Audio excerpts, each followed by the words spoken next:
আওয়ামী লীগ হচ্ছে বাংলাদেশের সবথেকে বড় দল। ছাত্র জনতার আন্দোলনে শেখ হাসিনার সরকার দেশ ছেড়ে ভারতে পালিয়ে যাওয়ার পর বেশ কয়েকদিন টানা ভিডিও বার্তায় দেখা যায় সজীব অজের জয়কে। সেসব ভিডিও বার্তায় বলেছেন এক এক সময় এক এক কথা, কিন্তু এর সপ্তাহখানেক পর তিনি নিঃশব্দ হয়ে যান। এরপর আর কোথাও দেখা যায়নি তাকে।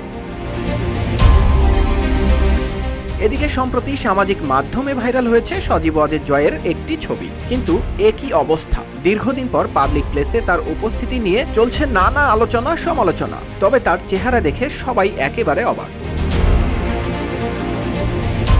সোশ্যাল মিডিয়ায় ভাইরাল ছবিতে দেখা যায় বিধ্বস্ত সজীব অজের জয়কে, যেই জয়কে সবসময় ক্লিন শেভে দেখা গেলেও এবার তার মুখে সাদা সাদা খোঁচা খোঁচা দাড়ি ও কিছুটা বিধ্বস্ত অবস্থা। প্রবাসী সাংবাদিক ও online activist doctor Kanak Sarwar রোববার সকালে তার ভেরিফাইড ফেসবুক পেজে ছবিটি শেয়ার করেন। এরপর থেকেই ছবিটিকে ঘিরে নানা জনের নানা মন্তব্য এখন সামাজিক মাধ্যমে ভাইরাল।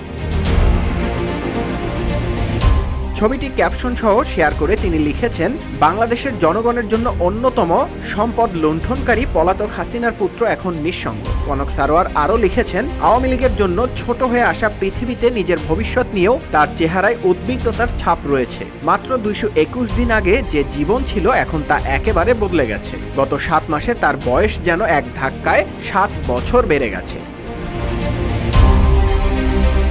এদিকে ছবিটি পোস্ট করার সাথে সাথেই এটি এখন ফেসবুকে ট্রেন্ডিং পপুলার নাও ক্যাটাগরিতে চলে এসেছে। পাশাপাশি প্রচুর মানুষ বিভিন্ন গ্রুপে ছবিটি শেয়ারও করছেন।